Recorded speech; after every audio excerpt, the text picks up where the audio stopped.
Hey, ladies and gentlemen, welcome to Talking Smack About Ready to Love with Glenn and Talisa right now. Hey, Talisa, how you doing? Man, we want to talk about Ready to Love. This season of Ready to Love is finally over. It ended. It seemed like they went back to back. It was a lot. It was definitely a lot to keep up with. Going back to back from the last Ready to Love to this Ready to Love. It was a lot. We're from DC to Potomac. And we're finally here. We're finally at Ready to Love Part 2. The reunion is over. It's done with. Thank God. I know, thank God, right? But there's still a lot to talk about with this season of Ready to Love. One of the things, first thing I want to let's get on Demetrius and Sabrina.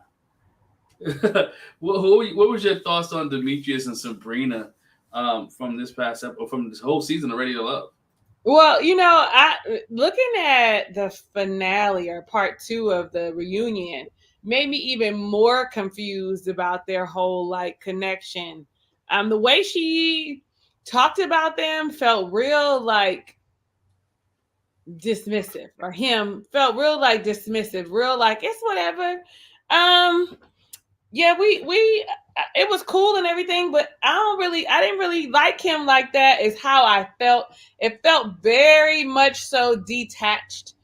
And I really just watched the episode. So you would think that it would be fresh on my mind about Sabrina. Her whole energy though, wasn't good. And then, so since we're specifically talking about Demetrius and Sabrina, when he said he reached out and she said she just wanted to be friends, I feel like that was her stance the entire time anyway.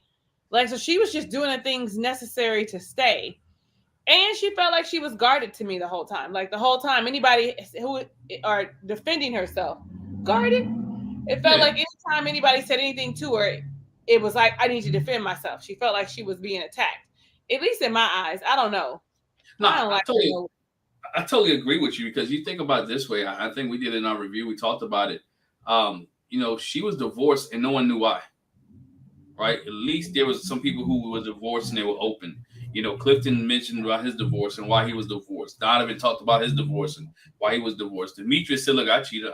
There's some things going on in my marriage, and I was divorced." But when it came to Sabrina, she was seeing like she was so close knit, and she wanted it her way, and she really wasn't willing to compromise or to bind or to bend with anybody else on the show. She wasn't willing to bend with Demetrius a little bit. I mean, we know she led Tori along, according to what they showed. She led Tori along, broke that man's heart when she kissed Demetrius on the ear, and then got mad at Tori and called him weak. I don't think he was weak. He was just shocked. I thought we really had something going on, but you're gonna nibble on this dude's ear. Right. And she could have easily bowed out. She could have easily said, "You know what? There's nobody."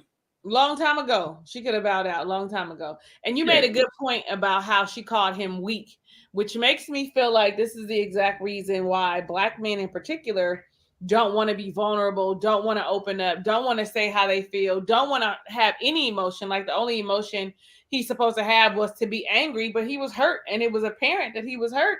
And I feel like she just perpetuated the stereotype of, Black men can't be, you got to be strong. You can't be weak. You can't be vulnerable. I didn't like that. I didn't like that at all.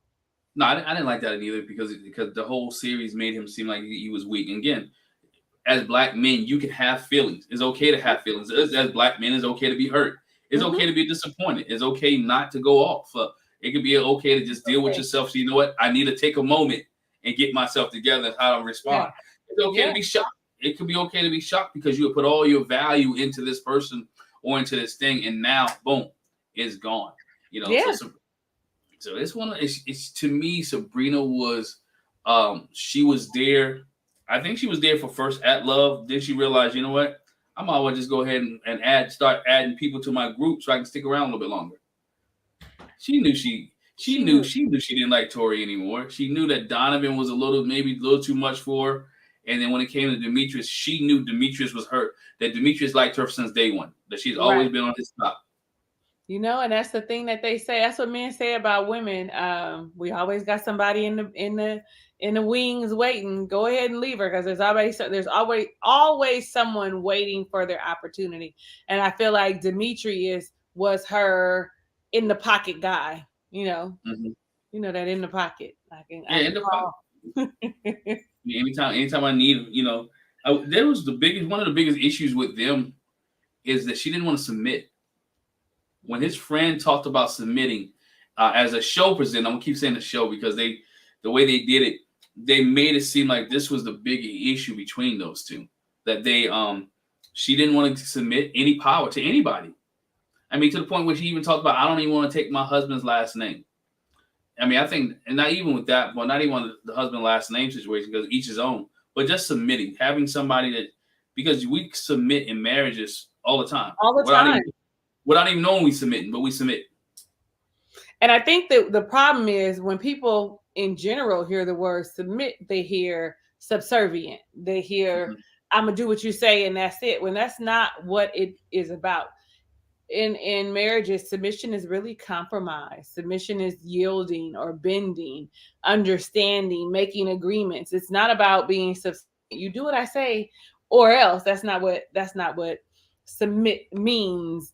If you're emotionally healthy adult, that it does not mean that, so I don't know. Sabrina, I was not a fan of all season. Yeah. She was very strategic in her moves. On my reviews, I would mention how it felt like she was on, like it was a corporate review, or like, I'm in here, you're in here for your corporate, bi-weekly, bi-monthly review, and here's how you're doing, here's where you're standing. So it never felt real authentic to me. Yeah, she definitely was the point where she seemed like she was interviewing everybody.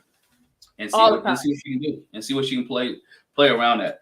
This other person seemed like they was playing around too, trying to big up numbers, and that was Paul. I like Paul. I mean, don't get me wrong. I like Paul. Paul knew what he was on there for. He knew what he was on there to do. Paul understood. He understood the assignment. Now, some can say Paul had some bad luck because the people that he liked. Some walked away, some with somebody else. Paul was just Paul. Paul was creepy. I don't care what you say, Glenn. In the beginning, Paul was creepy. He reminded me of that man that would flirt with them young girls, and it would just be creepy. It would give you cringy, creepy vibes.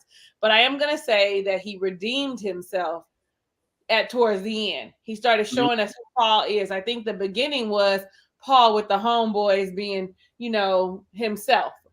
I think as we got to know him more, that I know I softened a little bit, especially how he affirmed Zakiya, how his tone changed. So I was really happy. I was really happy to see that. I did like how Paul said on the finale, or the reunion, I keep calling it the finale, but the part 2 reunion, or was it part 1? I don't know. But he said they're all blind dates. I don't know any of these people. When we meet, we're all blind dates. So you're really not doing nothing adding these people, because I'm still getting to know these other people that I don't know. Yeah.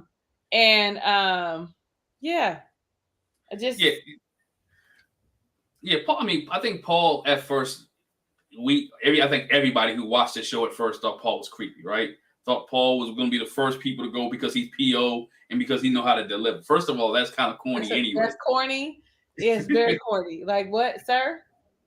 Right, you PO because you can deliver. And like I said, everybody thought it was probation officer, right? Maybe you PO, right? Because you can deliver. I mean, okay, which each his own. But as you mentioned, as you started seeing him getting in relationships and he started asking questions, we kind of did see the evolution of Paul a little bit. Mm-hmm. He's the homie, right? He's the guy that you can hang out with. He's gonna make you laugh. He's gonna keep the party going. And I think that's where a lot of people started to like Paul. Even when, because Christina said she didn't like Paul. She liked Paul at first. Now I think she did too. Paul went against his better judgment because Paul said, I like older women. I usually don't date younger women. Did he say that? Because I thought he liked young women. He liked the young tenders. Nah, he didn't like the young ten. He went against Katina. Katina. The married first sight on my mind. It's all. Yeah, it's all going against. Christina liked the older men. Oh, there we go. Christina liked the older men. That's why her and Wiley was like, he's kind of young for me, but they were about the same age. She's 31, he was 32. They were the same age, but she liked older men. I think Paul did find Zakiya, but I think he found Zakiya because it was fault. By default, because everybody else left. Carmen was more into Donovan. She wasn't really feeling. Her and Paul had that flirtatious sexual energy.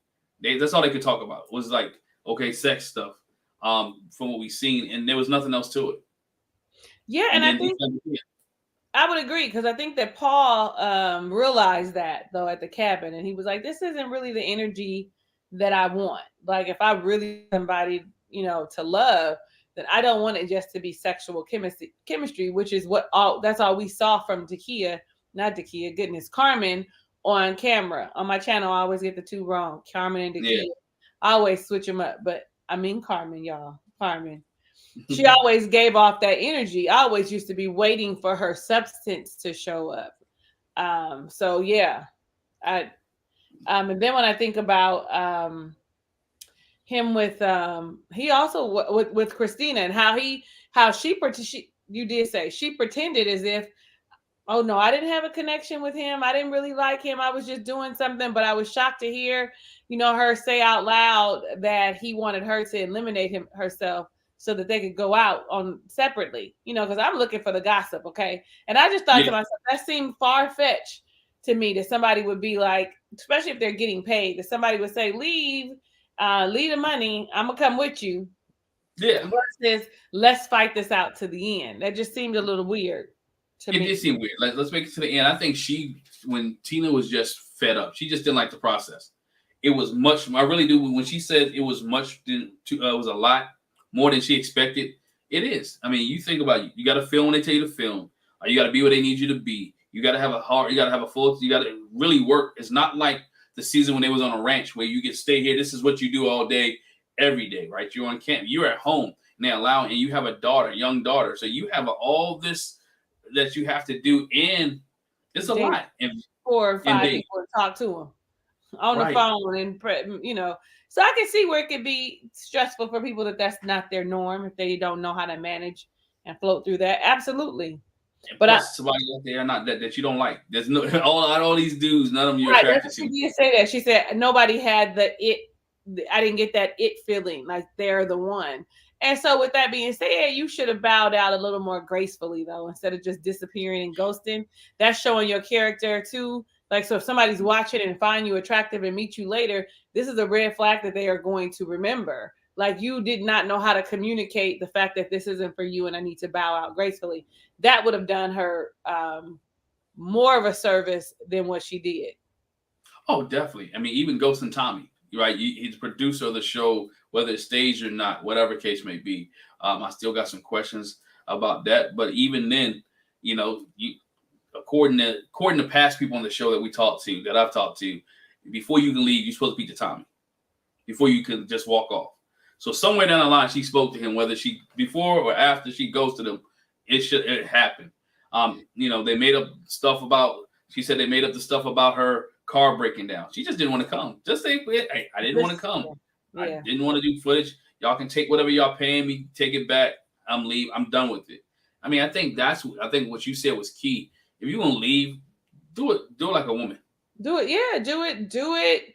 Like a responsible adult, and then be accountable. You didn't do that. Now it's time for you to be accountable. Hold yourself accountable for your actions. Yes, I did do what was best for me. However, I did not take the right steps. I should have said and vocalized that this was difficult for me. That would have been perfect. But that's not what she did. She just stuck with, I did what was best for me, which was fine. I'm all for doing what's good for you and your spirit. But even to the point where she didn't even apologize to Tommy for the whole hour, like leaving him there for an hour. People on my channel was like, no, I don't think he left her there for an hour. He wasn't waiting no hour. Yeah, he was. He was. He waited an hour. She was rude. She was totally rude. She knew. But I think she had got to the point, she mentioned it on last season. I mean, the last show, that she had blocked everybody. She had blocked everybody. She wasn't talking to anybody. She was just done with the process. And whatever y'all gonna do, go ahead and do. If you need me to pay a fine, I'll pay the fine. Yeah, so be it. She just didn't want to do it anymore. And I can understand that, but again, do it right. Because again, you're raising a daughter. She may watch this one day, but she don't feel too bad because she's capitalizing on it. The Walkout Queen podcast. I mean, I'm gonna put it out there. Oh, I didn't know that. Really? She's got the Walkout Queen podcast. That ain't gonna make no money. Listen. It's the Walkout Queen, so she's capitalizing on it. Hey, I'm not. I mean, we live in a capitalism society, so do what you do, but at least do the things the right way. Do it the right way. But maybe that was her gimmick. You know, everybody got one. Evidently, I forgot to mention. Evidently, we're gonna be looking a book for Paul gonna be coming out. So you know, he's like, I'm a producer. I'm a music producer. I ain't got no book coming out. And if a book come out, we're gonna know you lying, Paul. Just so you know. Yeah, man, that dude, his Instagram post, I got a book out. I'm gonna put a book out. What did he say he's gonna write on that book? Oh, I will deliver. 404 pages of I will deliver. I will deliver. I will deliver. That dude is a clown. And I think too, it was kind of harsh and showed more of her character when she called him a liar. Paul, I'm just gonna say it outright. Paul is a liar. Like that was an attack on somebody's character. Like, so you're not only showing us that you don't communicate well, right? You're emotionally immature because you don't take responsibility. And then you're assassinating people's characters.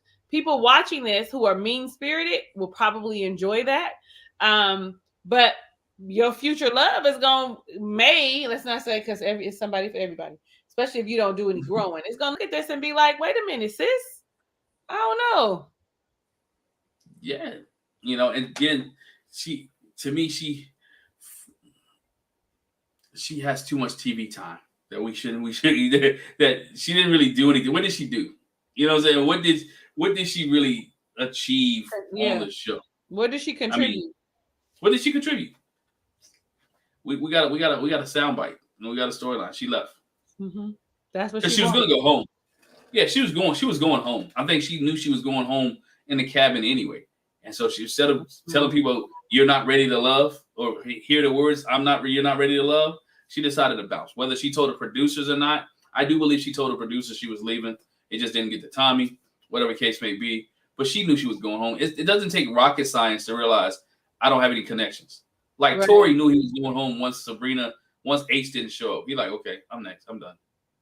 Right. I kind of think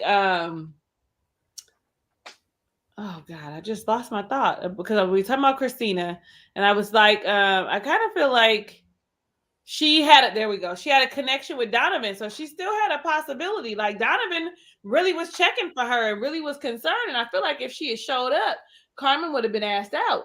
Honestly, I'm just according to Donovan, the only reason he was checking for Tina was the production was making him do it because they thought really. Where y'all be getting all this extra information from? I don't do my research. I just happened to be on Instagram yesterday. He said it. I just happened to be on it. It was an afternoon drive. He just happened to say production made him keep looking for Tina, made him look like a simp. The words he used, he made me look like a simp. I'm looking for her, knowing that we don't have a connection. Because he was saying he was dwindling down anyway when he made it to the going to the cabin, and she was one of the people that he wanted to whittle down with, and she just basically helped him out and made him go to Carmen a little bit more. She did like Donovan, but it made him go to Carmen a little bit more because she didn't show up. I guess I could see that considering the dinner at the Chinese food place, how she didn't eat, how she wasn't engaging. So I guess I could see that. I could totally see that. Yeah, because he was leaning more towards that way. I mean, she burned some bridges there. Again, there's somebody out there for everybody, so she may find somebody that's out there for her. Who likes burning bridges too? Yeah, who like burning bridges. They just don't burn bridges together. Yeah, you know that's what they say. Don't burn bridges that you may have to cross again. You never know when you have to reach back to some of these people. Just, you know. Yeah, you never know. Let's get. I don't want to talk about this one. Let's get on the Clifton and Joy situation. We're gonna go right there. Oh, okay. We'll get there in the middle. We can go right there in the middle because we'll probably be on that for a minute anyway. Because that's a little bit of deep. That's a lot. That was a lot, though. That was a lot. That's a lot to that.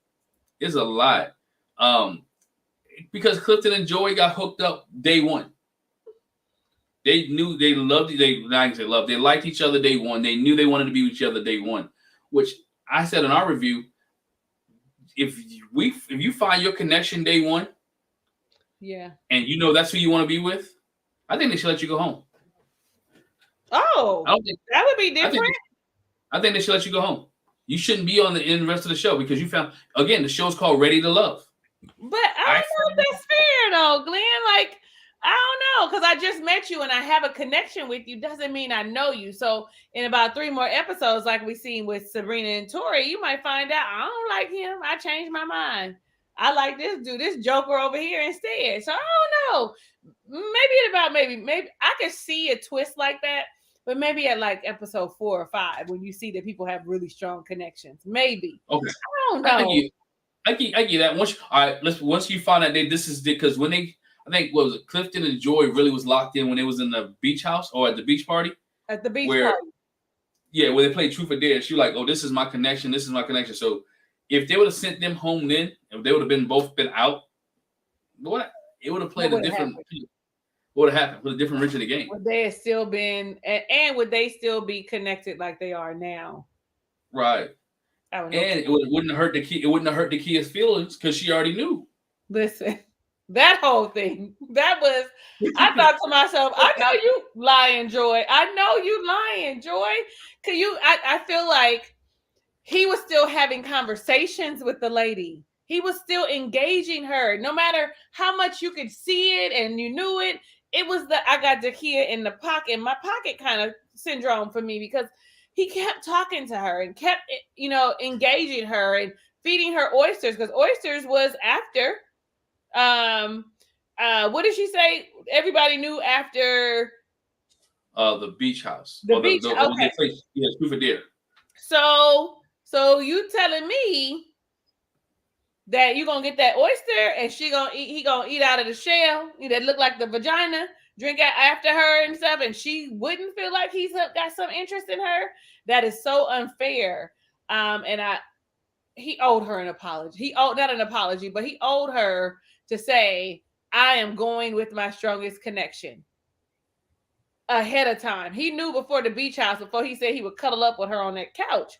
So, and then I was feeling a way how Joy just jumped in and was all in and laughed at the clip.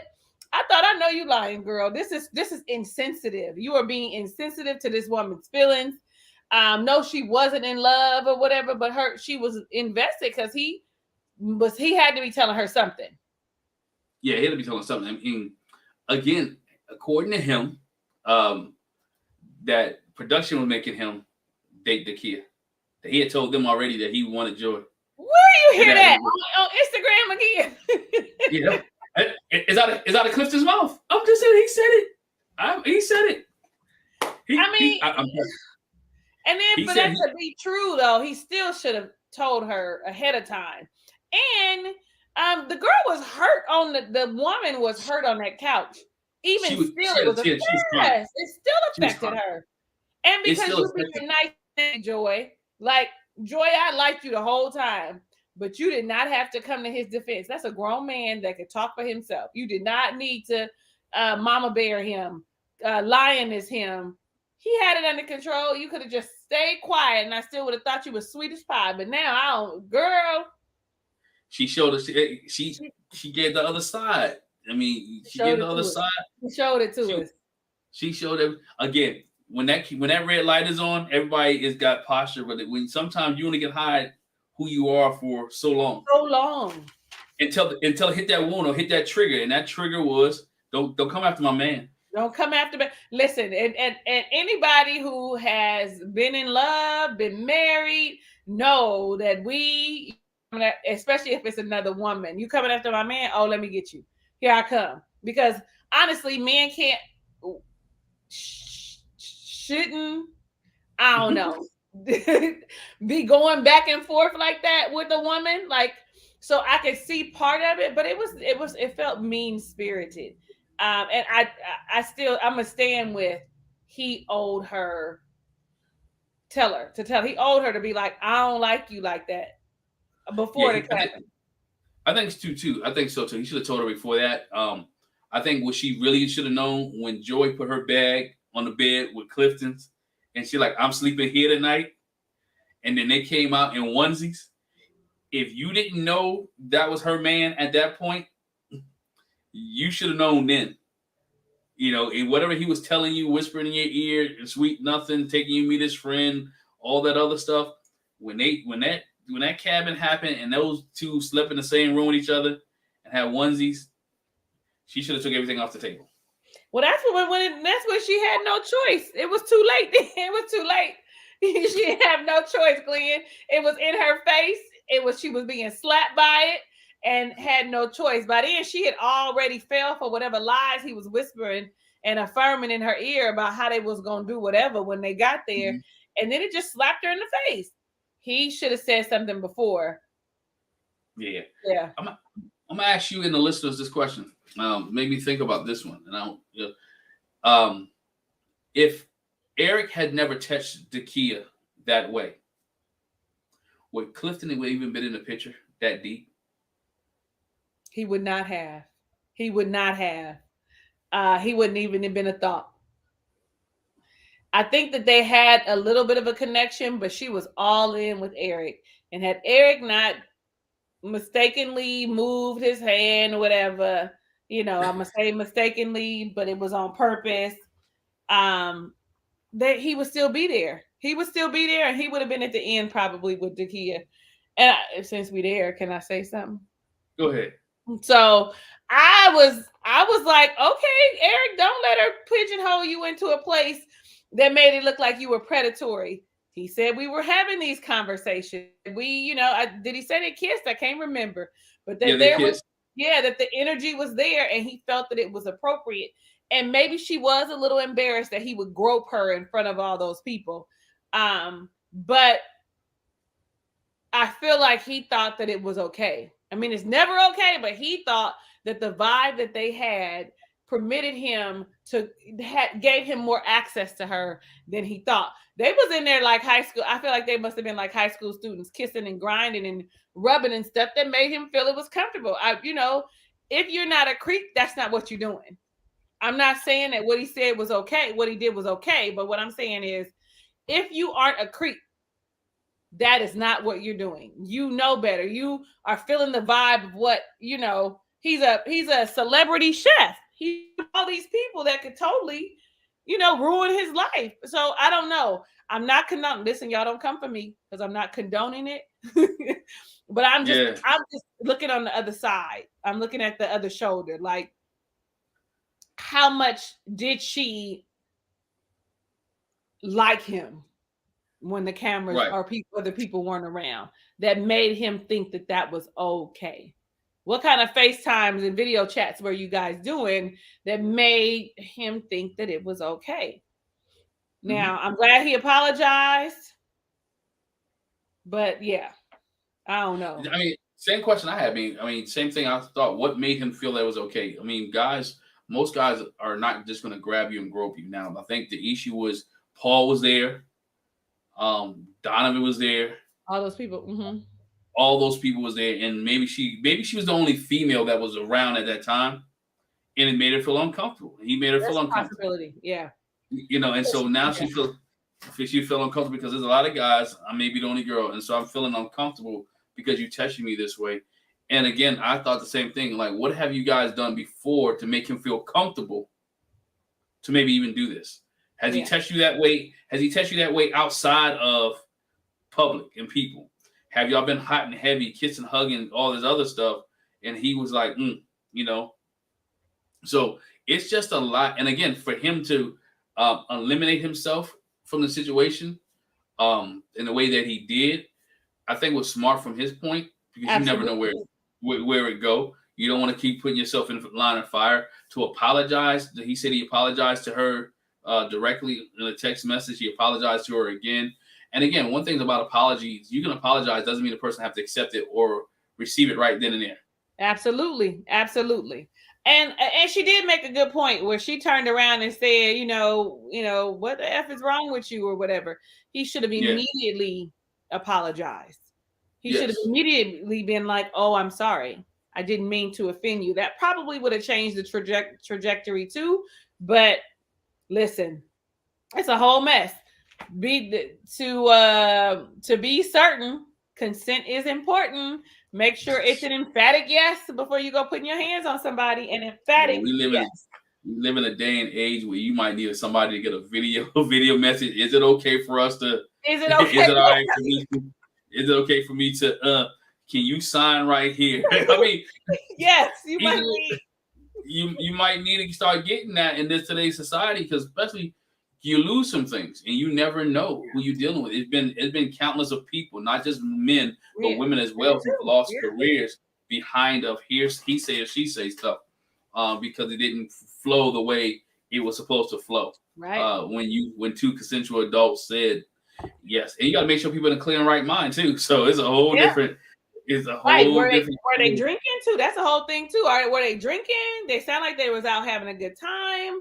Inhibition, the liquor sometimes make people think unclearly. Again, I am not releasing Eric from his responsibility. No. I'm just looking at all sides. Because they come for you when you say something that don't. Oh yeah, they come for you. That's why I try to be careful. They totally wrong, because again, if they was following the rules of the show, it shouldn't have happened, because you're not supposed to be with that person outside of being produced. Yeah, so if you're following the rules, stuff that happened. I go back to Shiloh from last season. If they're not hanging out in the middle of the night following the production rules, guess what happened? That situation doesn't happen as well. It's just one of those type of things. You follow the rules, those things do not transpire, because they try to put you in a bubble to keep you safe in that surrounding. Because all the production there, all this other Predator's not going to be a predator in front of about 50 million people with cameras and all this other stuff. No. Yeah, you're making that's absolute good point. Y'all, if y'all going on that show, stay within the guidelines. Stay within the guidelines. I mean, stay within the guidelines where you're at.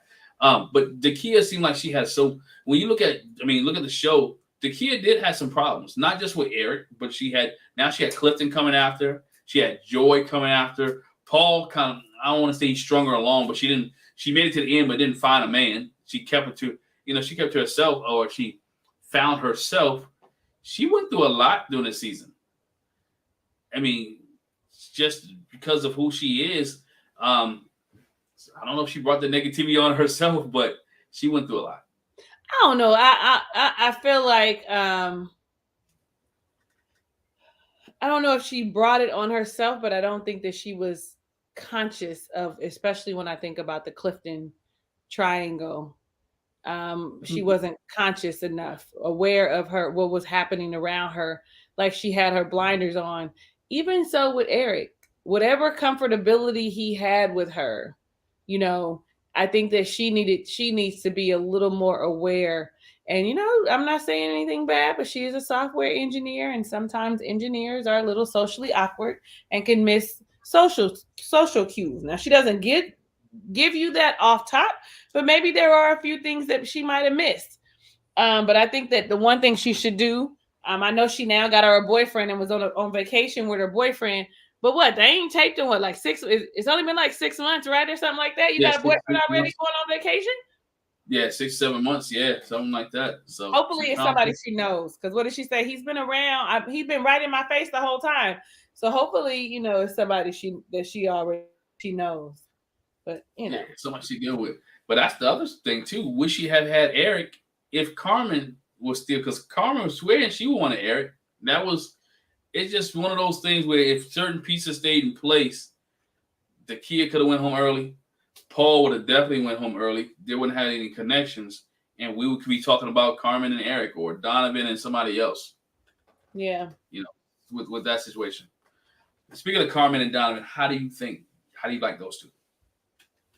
Oddly enough, they look like they're actually together. Oddly enough. Yeah. They look, the way they sat on the couch and how close he was. And he kept rubbing on her, like feeling her fabric, like he might got some kind of sensation thing going. And he kept like comforting her or rubbing her or whatever he was doing. They genuinely look like they're together. And they're probably made for each other because they're both messy AF. Like, listening, I was like, oh, you're messy, Donovan. Oh, and so is Carmen. So you guys are sitting up watching a show together, being messy, looking at everybody's Instagram, being messy together. You guys are probably meant to be together. That's why it's easy for you to talk to her, because you guys are talking, talking shit, looking at everything, talking about people. You know what I mean? Like, there's a level of comfortability in having someone that you have something in common with. And they seem like they are attracted to each other, right? Physically. So oddly enough, I kind of like them together. I like the villain with the newbie together. I think it goes well. I mean, all right, who'd you call the villain? Carmen is the villain. What? Yeah, I think Carmen has been the villain the whole season. So you think she was back? So you think Precious was telling the truth, that Carmen was back there pulling strings a little bit, trying to eliminate people so she can move a little bit further along in the show? She gives me a very strategic, methodical vibe. She gives me a very, you know what? Let me count these. Let me put things in place. I mean, she's military. She's ex-military. That's what they teach you. They teach you how to be sneaky and attack. Like, I'm sorry. Are you a veteran, Glenn? I am not. Okay. I don't want to hurt.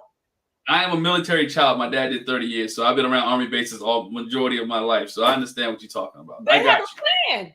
There is a whole plan and a plan. If this happens, then this is what we need to do. And I really feel like that's her energy. When they were at the brunch, she was nasty towards Zakiya. This fits in alignment with who she's been the whole season. Yeah, when she was, like I said, that's another thing I forgot about that. Zakiya got the blunt of Carmen at the at the brunch. Paul said you wasn't attractive. I mean, right? He probably did. He probably did though. He probably said that. Paul said he was doomed either way. If he said she wasn't attractive, he was in trouble. If he sat there and just sat quiet, he was in trouble. Yeah. But I mean, I think Carmen, when she first came in, she came in as the boss, right? She came in with a different swagger. She came in with a different demeanor. She came in letting the girls hang out because that's what she liked to do. She was letting everybody know I'm here. Plus, she didn't start the process with everybody else. Yeah. At the beginning. So she was 3 weeks in, 4 weeks in? 3, 4 weeks in. So she was a curveball. Donovan was a curveball. So now they have to work a little bit harder to get where they're at. And so that's why I think you saw all the sexual innuendos. You saw all the Carmen pushing a little bit, trying to find out who am I going to be associated with. Because when she flocked to, and then she flocked to the person that she's familiar with, Eric. Then when he left, she's like, oh crap, I need to find somebody else because I don't have anybody else. Then she went to Paul, and then when she Don, well, according to what we saw, I'm gonna keep saying because she might have dated other people, we just didn't see it in the show. Dated everybody. And so now she's with Paul, and now she's with Donovan. I think Carmen changed on me like with Paul when she started meeting parents and friends. She did change.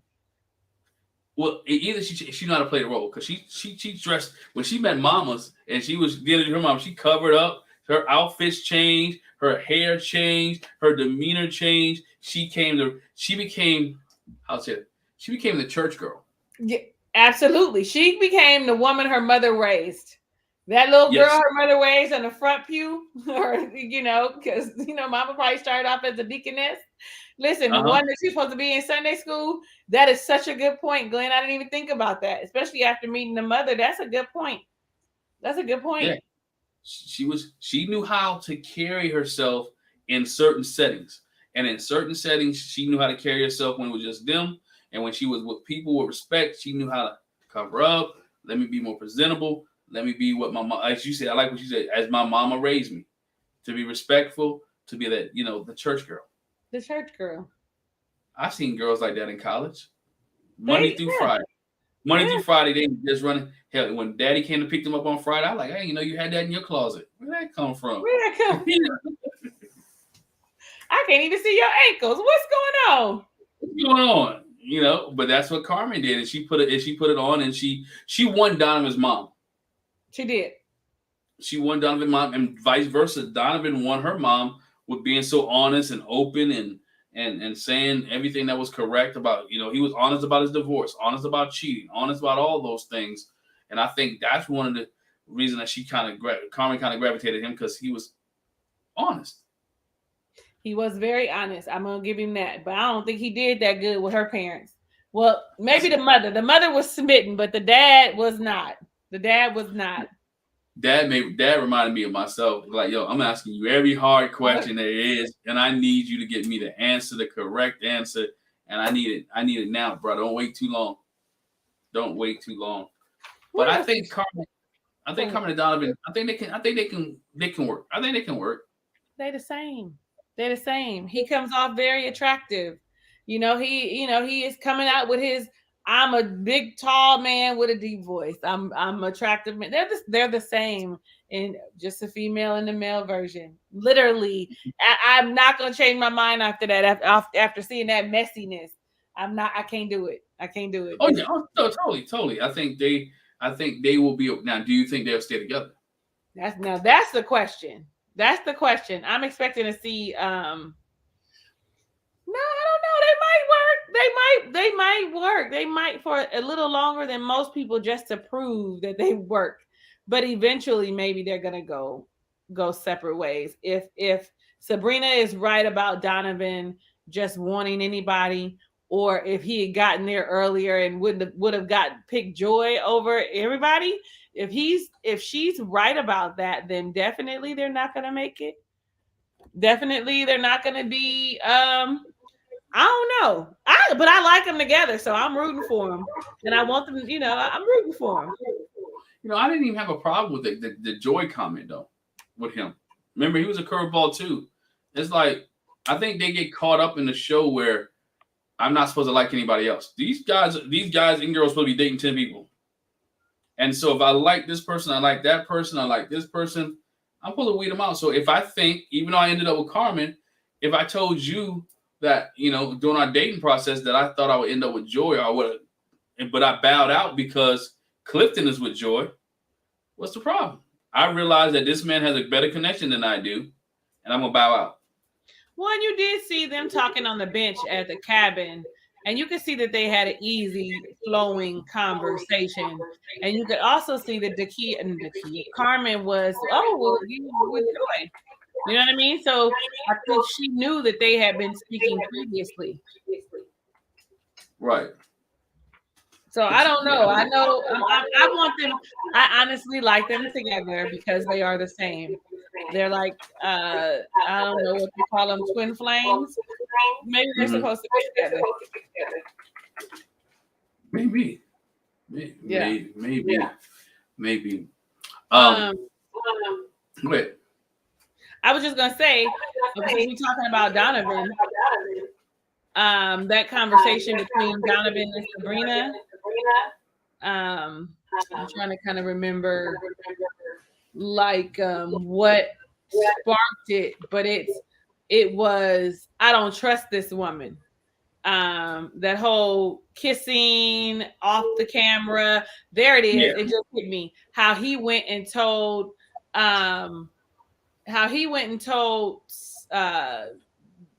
Demetrius that him and Sabrina had, a few passionate kisses off camera. This is why I think he's messy. This is exactly why I feel like they're meant to be together, because why would you go tell a man who you guys are both in the same process that I'm kissing on Sabrina, unless you're trying to weed him out, knowing that men, I'm sorry, Glenn, tend to be a little more jealous when it comes to these situations. They tend to have a bit more of a territorial response to it. And Demetrius, to me, gives me very much so territorial, very much so I'm the man. I be feeling like the man when I walk through. And then for somebody to say, oh yeah, I just slid in on your girl, that I'm trying to hurt your ego. I'm not just trying to tell you something. I'm trying. Yeah. Do you think Donovan with the kiss to Sabrina? It is a show. Maybe him and Demetrius are boys, so he wanted to share that. You know what? I'm letting you know that she's your number one, but she kissed me, not because of any other thing. Just because hey, we boys, I'm gonna let you know where we stand at. No. They don't even seem like people gonna have like they don't seem like two people that would have a conversation outside of the gentleman's lounge, or if they were going to talk about the everything together. They don't seem like boys. They seem like, for me, it seems like Donovan was trying to say, and I kissed your girl, and you ain't even kissed her, because you ain't seen Demetrius kiss that woman. They've been on camera a lot. Yeah, you didn't see him kiss that woman. You know, they had been on the camera a lot. You know, I don't think he was playing a game. I think it was just a genuinely, you know, I kissed her. And by the way, now it didn't happen again. Something else that didn't happen on camera. You know, something else we didn't see outside of here. So you know, and Demetrius took it in stride because he wasn't upset. He said, "Look, I'd rather you told me than hearing it from another man." Now he might have been hurt inside. You know, I would have felt some type of way.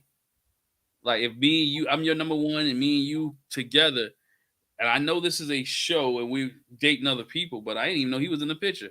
So Right. y'all kissing each other outside of here? Like, what's up?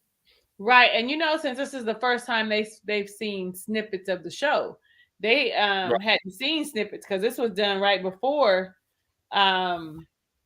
this was done before it ended. You know, I don't know how Right. they did that, but it was so they didn't see the full totality. So a lot of that stuff, the conversation with her and Donovan, oh, if I have one more drink, girl, would you sleep with this man if you had another drink? Like all of that was a surprise. I like to watch people's faces, and most people were shocked and surprised and in awe about the things that were happening that they didn't know, you know, that they didn't know were going on. Yeah, I think a lot of people were surprised for the things that they didn't tell each other. You know, they was keeping a lot of stuff in the cut. A lot of stuff was in the cut. You know, somebody said Donovan's petty. I think he likes being petty. I can say I think he likes being petty. I think he likes being quick witted. He likes coming off the top of the dome. He's one of the, you know, you can tell that with the Golden Girl comment that when they said something, he came off real quick, like, oh, okay, Golden Girls. And so again, it was something that came off the top. It was something that was quick. You say something to me, I'm gonna go right back at you. You know, he'd been hanging around his mama and his mama's friends a long time. That's how come he was able to be so quick-witted with it. But that Golden Girls comment hit me in my gut. Precious is only 37 years old. Golden Girls. Your girlfriend, your current girlfriend would fall into the Golden Girls category. So are you calling them Golden Girls because they're old, or are you calling them Golden Girls because they're all single and they should all get together and live in a house like the Golden Girls? Like, why are you? Either way, it's an insult. No, it's totally an insult. Whether they sit down around a table and keep gossip going and keep things going, whatever the case may be, that's what he was trying to say. Y'all keep stuff going. Y'all keep a lot of mess going, and that's, again, he was defending his girl, or defending his position. I'm not arguing a woman. I'm sorry, not to that extent.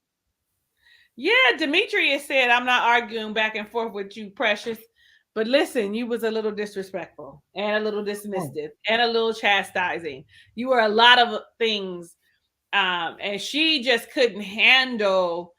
Like, she from the hood though, is what I really felt. My spirit, like, really from the hood though. I didn't went from 0 to 100 real quick at FUBITCH. Like, he was. You can tell she's one of the real DC people, right? Yeah, she's one of the real DC people from the show.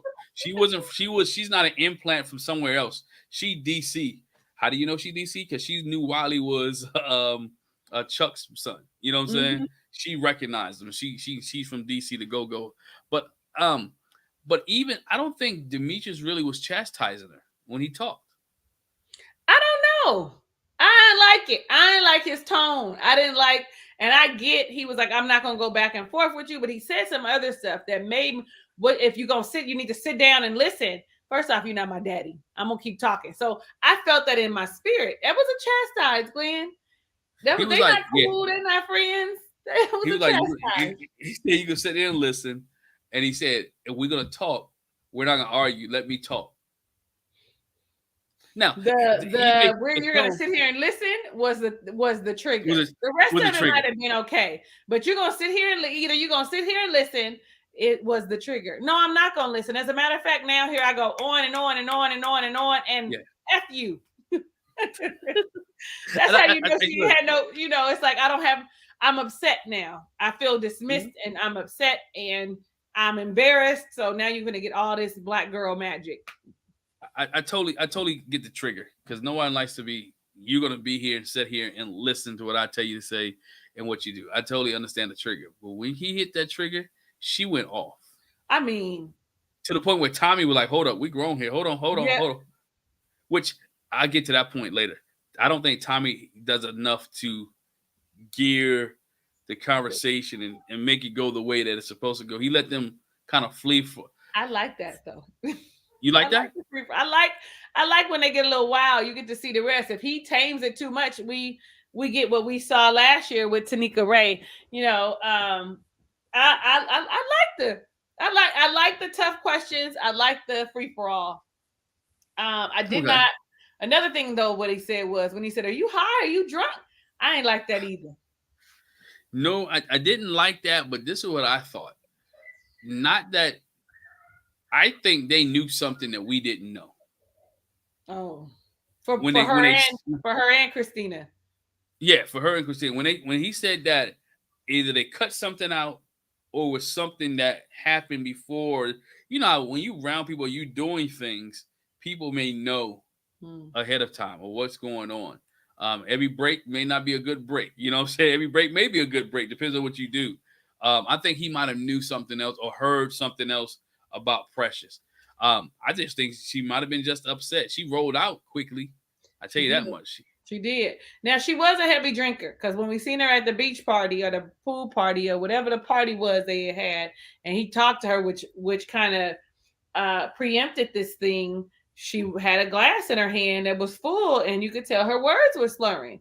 I remember that episode. I was like, she's just having a good time. She being flirty and fun and social. She's just having a good time. Which sparked the part that she's a partier. That's all she want to do is go to the club. Now, did he say it? He said it. He did. He said it. Yes, he did. He said it.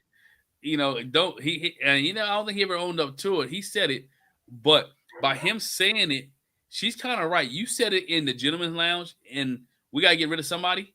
So all the other men was like, you know what? You gotta. Are you feeling Precious? Nah, I ain't feeling Precious. You feeling Precious? Nah, I ain't feeling Precious. All right, she a partier, so let's get rid of her. And again, producers took the storyline and they ran with it. They took it and ran with it. And she mad. Oh, y'all think I'm a partier? Well, you didn't help her. She didn't help her cause none.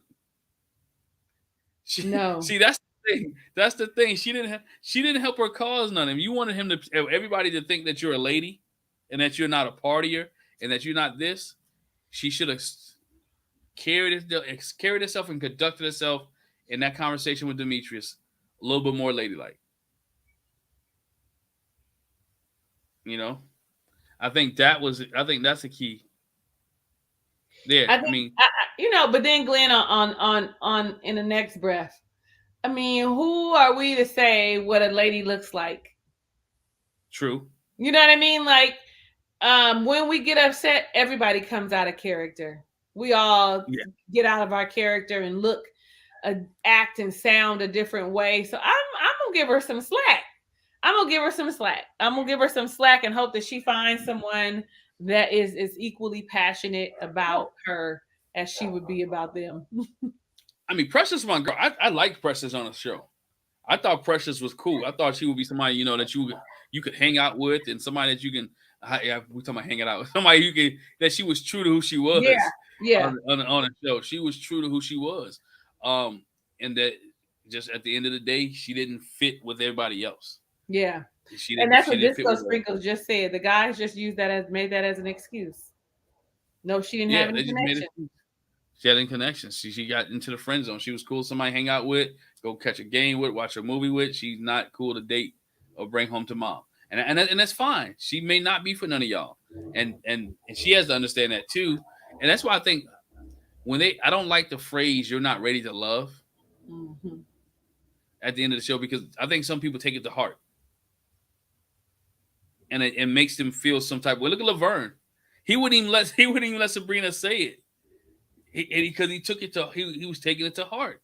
When you say you're not ready to love, if it affects you because you're on there already because you can't find love. Now to get eliminated and be told that you can't, that you're not ready to love, it messes with somebody's. It messes with the. I think messes with people's psyche. Yeah. Don't tell me I'm not ready to love, because I might say, "Who are you to tell me?" You probably ain't either. I might. You're right. You're right. You might. Even though we know that that's what the premise of the show is, and we've seen the show, hearing it and actually being a part of it, thinking that you're gonna make it to the end, and you don't. That's a whole. That's a thing. Yes. Yeah. You know, Precious was consistent. It is what it is. She was consistent throughout. You got what you got. You saw what you saw. You know, I'm gonna ask you this one, and they touched on this a lot. It took up it had about 2 segments. Is 32 too young to be on that show? Because they were talking about Wiley's age and he was too young, and everybody, is 32 young? To me, 32.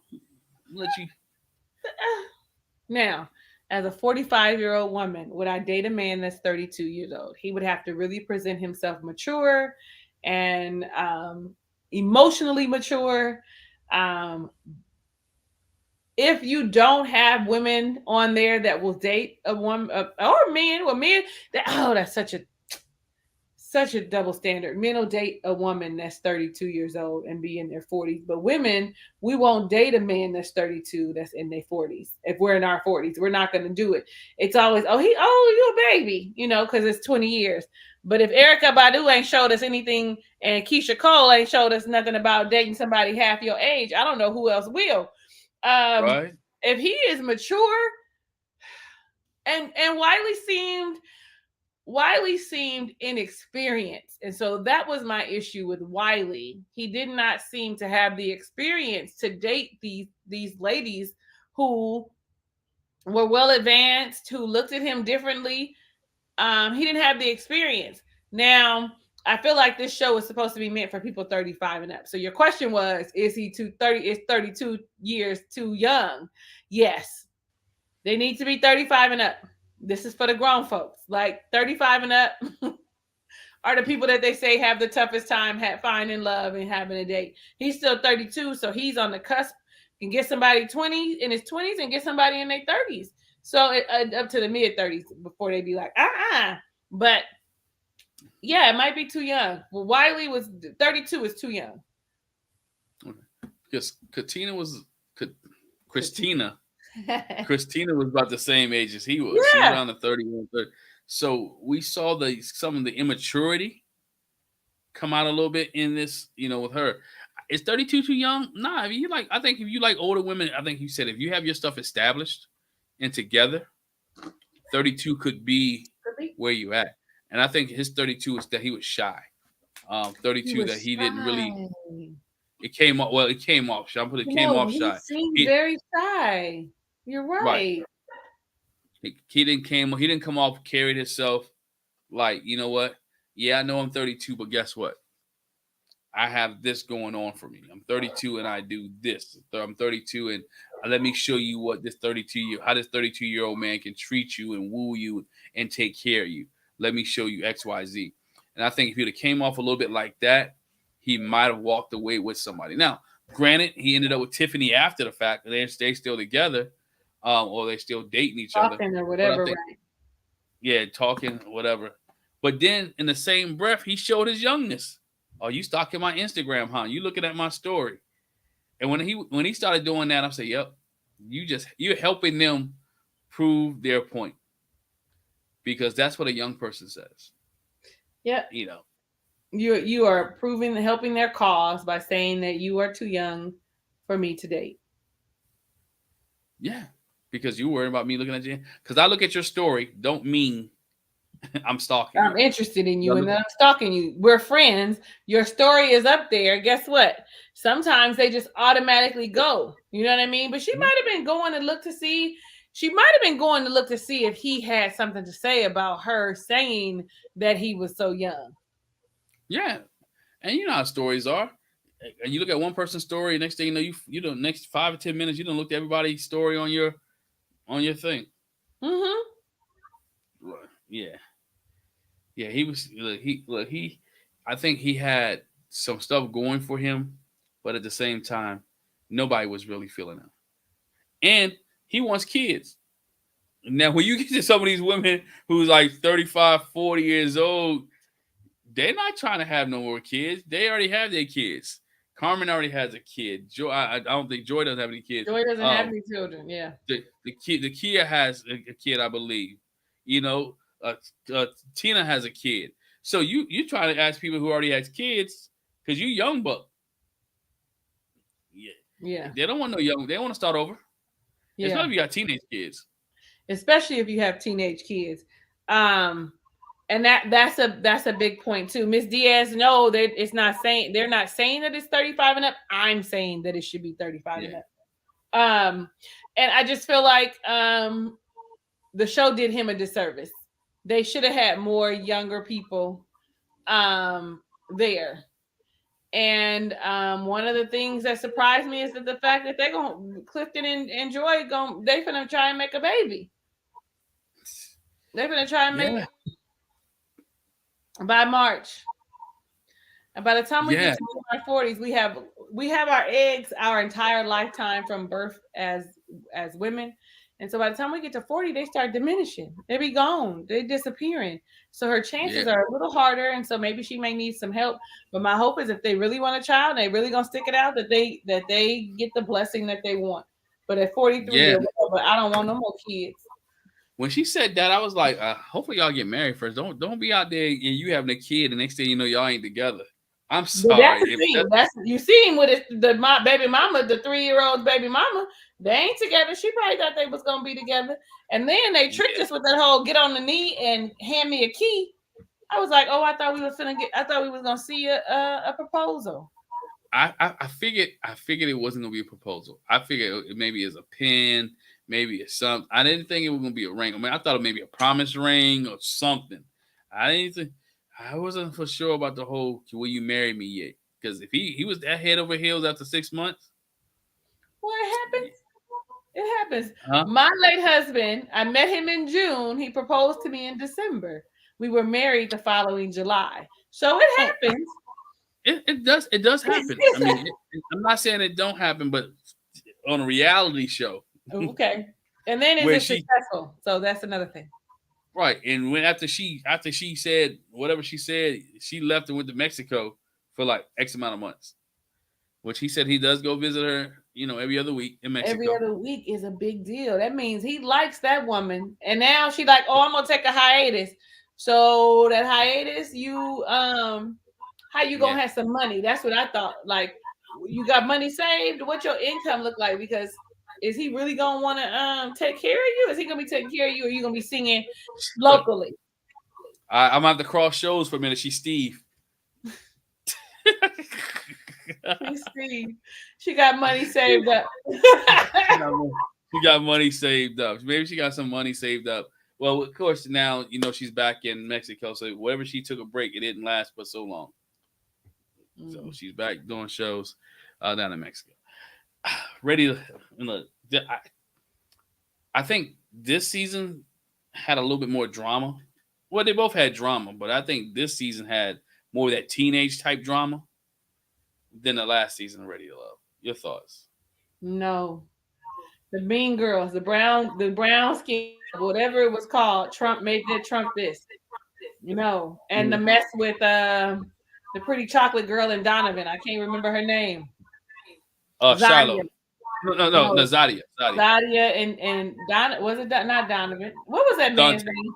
Dante. That was some serious drama. We got to see the drama last season on the screen. This season, it was behind the scenes, and so it made people were like, "Oh, this season is boring" because we didn't see any of the real blow-ups, except for Carmen coming for Zakiya every chance she got. You know what? You're right. You're right, because a lot of things that happened that we heard about from this season, we never saw. You're right. Yeah, and we saw the other stuff. We saw all the other stuff. Good point. Cornelius and Homegirl. We saw all the stuff. Yeah. I don't even know her. I can't even remember her name. It's horrible. Camille. Which they're still together. Are they? Yeah, they're still together. Wow. So hey, there's like you said, there's somebody out there for For everybody. everybody. And I guess if you on Everybody. the show, you luck up if you met them like Clifton and Joy, because I feel like they are, each other's people. Yeah, I think they ride or die. I think those two, I put a poll out there. I think everybody believe that's Clifton and Joy will stay together longer.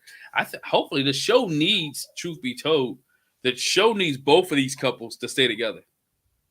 The show needs Clifton and Joy, Carmen and Donovan to ride it out until like get married, have Or something. kids, and be a success because their average right now for on the show love and romance is not good. It's not. It's Now, everybody is whoever stays together in 3-4 months after the show is no longer together. Every last one of yeah, them. yeah, every last one of them. So you looking for this success rate to roll out. You looking for Carmen and Donovan, and you looking for Joy and Clifton to ride out to the sunset, get married, get a spinoff or something because everybody don't work. I mean, your most successful marriage or not marriage relationship is Mario and Reva, and they're from season 2. That's Then the they one weren't together. they were together because he was with Tandy, and then he Gandhi. left Tandy and went with Reva, and then on that season, the dude that was, and I hate to say it this way, the guy that was the UPS guy, he met a girl that was on the show, but they both was eliminated early. Rashid and Simone, they dated on the show, But we but didn't see it. we didn't see them Yeah. leave. They didn't leave the show together. They hooked up after the show. So and everybody know what happened with Aisha and Dante. So we don't even have to go there. We all know what happened with Frank and Momin. So the show needs some success, or their experiment is not good, or Yeah. whatever they're trying to do. It needs success. Yeah.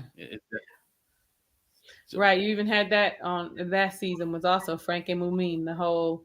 He was playing games. right. Oh yeah, but Sydney and Phil. I forgot about them. Sydney and Phil left. Yeah, and they're not together, right? I think They're recently they broke up or whatever. They broke up. They're not together. So the show is not bad. The average is not great. No. So you want to see the show progress, and I think this is a saving grace for the show. Yeah, They're doing another season. I think they're in Miami. They're in Miami next time. So when is that? Look, I fast forward through all the commercials and everything. I have no idea. I don't know. I don't think they put it out there yet. If y'all in the chat know, let us know when is the Miami season. But they're in Miami next. That's going to be interesting. That's going to be a hot mess. I can see that one. I can see that. That's like coming to LA. That's how I feel like. That's like coming to LA. You're gonna get a bunch of people that just want to be, on scene on TV. Listen, they come to LA, I'm coming too. I'm gonna go audition. I'm gonna pretend be on the show. Go ahead, Talisa. Look, if they come to LA, go ahead and just sign up and be on the show. By the time they get to LA, I'm gonna be 50. They're gonna be like, "Oh no, she too old." Yo, they had a guy on there was 50. Yeah, Paul. No. What is he, 51 or something? 51, 52? But you don't see older women. You don't see women that are in there. I don't think they had a 50-year-old woman. All the women are in their 40s, early 40s, and younger. Mm-hmm. Yeah, I haven't seen a woman that up in age or older on the show. You're right. I can be the first one. It'll be fine. I won't look 50. You could be the first one, and there will be 10 guys lined up to try to date all 10 trying to talk to me, and I'm gonna do what I'm gonna do. I'm gonna talk to all 10 of them for as long as I can. Do a Kyra to the very end. Right, and then lead all of them on, and and do a Sabrina and be like, or Paul. I'm gonna choose myself. I'm gonna choose myself. Final thought. What are your thoughts of the season? I mean, what's your thoughts of the show? Ready to Love. We seen this is the 6th season. Right. With this being the 6th season, it seems like it's getting worse. It seems like it's on a downward spiral versus they're grasping at straws. This year it was the blind dates, right? Last year it was something different. I can't remember what it was. But I need them to find that rhythm if they're going to continue to be successful. We watch it because of the age bracket and that they are Black people.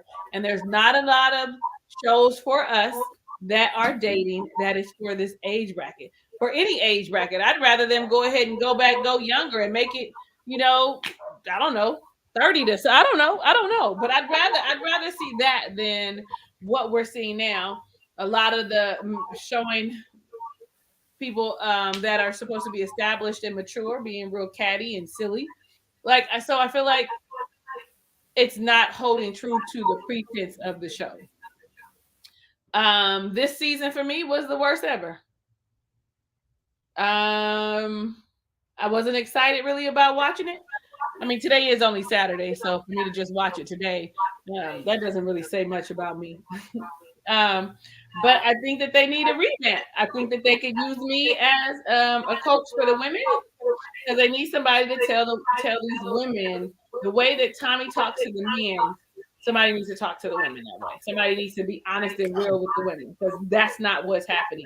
Tommy is honest and real with the men, but not with the women. So some accountability, and not his wife, because she didn't do a good job with that. So I don't know. Good point. That's a good point. You made me think. When you have a women's lounge, you have a woman in there instead of Tommy. And what I know to be true is that women open up more to women. Women that you that are warm and welcoming, that make you feel safe. We open up more. Mm-hmm. Yeah, true and honest. I mean, that's not Lisa, that's a good idea. Mm-hmm. I think they should call me. I wish I had an agent, and they could call me. I call my agent and have him pitch it. Yeah, call you. Mm-hmm. Yep, go call your agent. Call my agent. Said, okay, pitch this. Yeah, go ahead. I mean, I think so. Or like I said, if somebody said, I don't think Tommy would allow anyone to coach the women if it's not his wife. Oh, we probably right. Again, then she needs to be on the show on a regular basis. And she needs to give insights. She was not, when she was there last season, she was not giving insight. No, she wasn't giving insight. So if you give some insight, you want to get somebody who gives some insight, give some good advice, and allow these women to be able to hear. This is what we're trying to do. This is what you need to do, or this is what you should be doing. And I think some of the tasks that they do need to be switched up. I don't need to see somebody's ex, right? They're the ex for the reason. they're the ex for a reason. I don't need to see your ex-boyfriend, your ex-girlfriend, and they don't need to meet. I'd rather hear from your parents, right? I'd rather hear from your, maybe your friend. I don't need to meet the ex. Yeah, I don't need to meet the ex. Nah. Right. Y'all too friendly. Y'all still friendly? Why? Yeah, because I can't call no ex. Listen, I get on the show. Y'all can forget seeing an ex. I'm going to have to pass this one up because I ain't calling nobody that I used to deal with. Yeah. Yeah. I'm not calling anybody else. To be like, oh, I need you to speak for me. What? You know how long it's been? Mm-mm. Why you and your ex are still cool like that anyway? Mm-hmm. So, yeah, I think that's one of the key things I need to see. And good, great, stop the curve. I don't think I need to see too many more curveballs neither. Yeah, just let it be straight out. Go back to what it was originally. But I think it's hard because now everybody knows what the show is. Everybody's trying to get there. I'm not gonna say everybody's trying to get their 15 minutes of fame, but you get your 15 minutes. And there's some people who allegedly, I'm gonna say allegedly, Aisha said Dante won his 15 minutes. Now we did see that this cast didn't get a chance to promote anything or push anything. We didn't see a pre-show on this cast. So we really didn't know what people actually did or anything like that. We just saw the cast. Yeah, we just saw the cast and tell. So I did like that part because you didn't get to learn. You learned the cast from the show, not from the pre-show. I agree. So you get to find out. But I did kind of like seeing the people before, so they could say whatever they said in their casting tapes used to be crazy. I did like that part. They would say crazy stuff. They did. There was some weird stuff. But I mean, just some revamping of the show. I think they can do a little bit better. What is the worst season? I think the ones that I've watched, this was it did get boring in the middle. In the middle, it got a little bit dry. And I don't know if it was the people they chose for the cast or if it was because we saw everything. I don't know which one it was. To me, I think it was like it kind of ran. All of them ran together. DC ran in with Potomac. That probably did it. And then you didn't have the excitement of really seeing couples build because they were throwing a curveball in. A new person came, another person left, and then by the time you got down to the 10 or the people that you want to have, you had people eliminating themselves left and right. I'm going home. She's going home.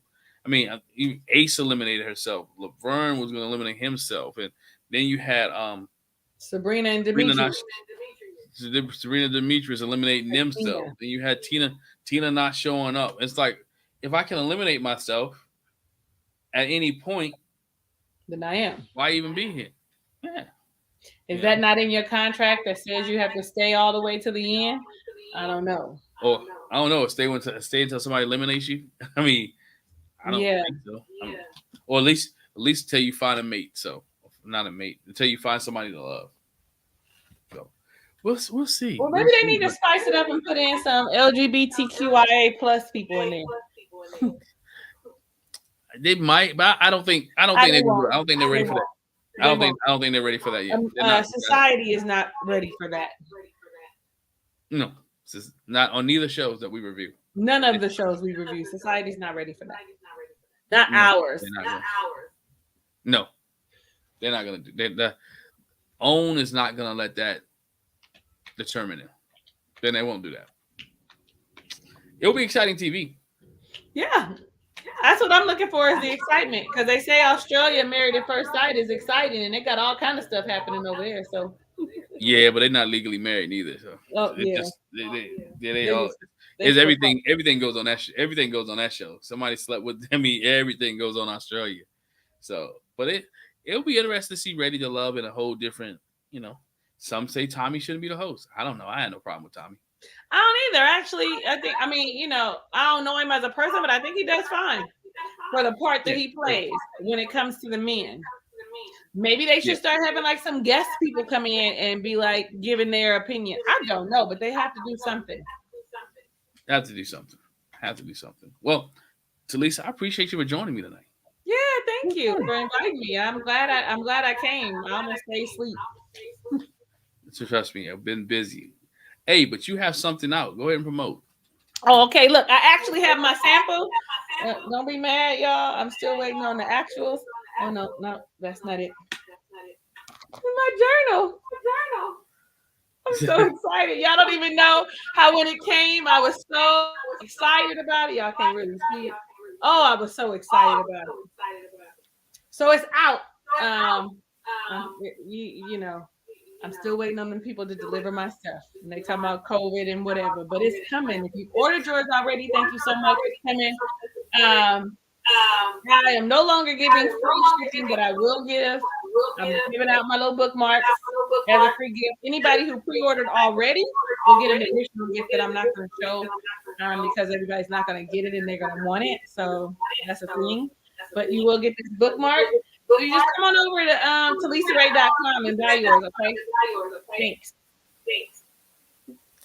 No problem. That's right. Make sure you go to TalisaRay.com and pick up your journal today.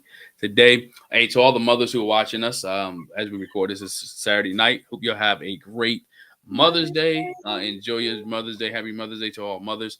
If your mother's not here, still appreciate the fact that you had a good Mother Day. And we all had a mother, so we all came here because we all came from somebody. We all came from somebody. So have a great Mother's Day. Hope y'all enjoyed the review of Ready to Love. We can take a break now for a minute. Don't know what me and Jackie are gonna review next, but we're gonna find something until Ready to Love comes on again. And Talisa, appreciate you. Hey, make sure you join myself, Talisa Ray, August Love Story, Chloe Johnson next week. If you're watching this before Sunday. Tomorrow, before Mother's Day, join us next week for Married at First Sight as we talk about Decision Day. We taking Mother's Day off. Plus, they didn't have a show. We're not going to do Decision Day disc, whatever they did. That doesn't make any sense. But anyway, make sure you follow us there and make sure you follow everybody. Appreciate you guys. Have a great night, and we'll talk to you later. Bye.